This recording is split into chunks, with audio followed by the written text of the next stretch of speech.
صلاة للقديس شربل على نية شفاء جميع مرضاكم.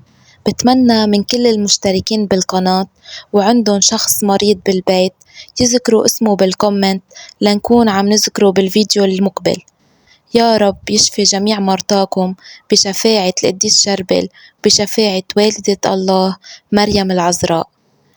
رح نصلي أبانا والسلام على نية شفاء جميع المرضى.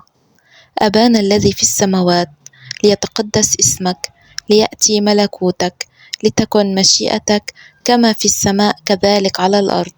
أعطنا خبزنا كفاف يومنا، واغفر لنا ذنوبنا وخطايانا كما نحن نغفر لمن خطئ إلينا، ولا تدخلنا في التجارب لكن نجنا من الشرير، لأن لك الملك والقوة والمجد إلى أبد الآبدين آمين. إن شاء الله بشفاعة وقوة مار شربل، بشفاعته الكبيرة عند ربنا يسوع المسيح، وبصلاته المسموعة والمقبولة دايما، نتمنى يذكر جميع مرضاكم بحبة من مسبحته اللي بيصليها، اللي صلاها على الأرض وبيصليها بالسما. هو موجود معنا كل يوم. نطلب منه ومن العذراء ومنقلها: السلام عليك يا مريم، يا ممتلئة نعمة الرب معك، مباركة أنت بين النساء، ومبارك ثمرة بطنك سيدنا يسوع المسيح. يا قديسة مريم يا والدة الله، صلي لأجلنا نحن الخطأ الآن وفي ساعة موتنا آمين. يا مار شربل صلي لأجلنا. يا مار شربل صلي لأجلي ولراحة جميع مرضانا، اشفيهم وساعدهم على الشفاء والعافية، ارزقهم الصحة بقوة ربنا وسيدنا يسوع المسيح. بذكركم أي شخص عنده مريض وحابب إنه نكون عم نخصص له فيديو للصلاة لأي قديس، إن كان قديس شربل أو شفيع من شفعائكم، ما تنسوا تكتبوا لنا بالكومنت، رح يكون في فيديو مخصص لإلهم. صلوا معنا على نية شفاء جميع المرضى بقوة ربنا يسوع المسيح، وبالشفاعة اللي أعطاها للقديس شربل وللعذراء مريم.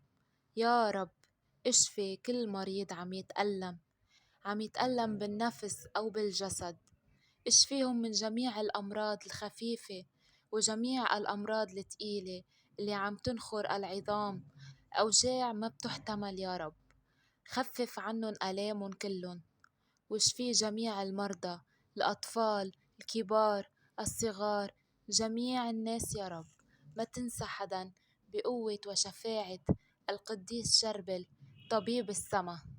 يا مار شربل، هلأ نحن رح نصلي لحتى تتدخل وتحط ايدك مع كل مريض ومع كل طبيب عم بيقوم بإجراء عملية. خلي ايدك مع كل طبيب يا مار شربل واشفي جميع المرضى. أبانا الذي في السماوات، ليتقدس اسمك، ليأتي ملكوتك، لتكن مشيئتك كما في السماء كذلك على الأرض.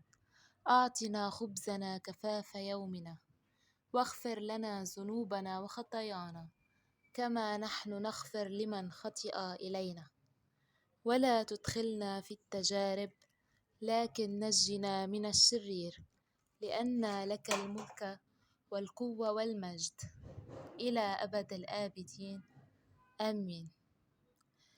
السلام عليك يا مريم، يا ممتلئة نعمة الرب معك، مباركة أنت بين النساء، ومبارك ثمرة بطنك سيدنا يسوع المسيح.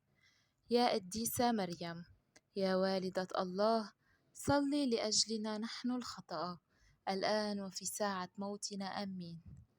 يا قديس شربل يا طبيب السماء، صلي من أجل شفاء جميع المرضى آمين.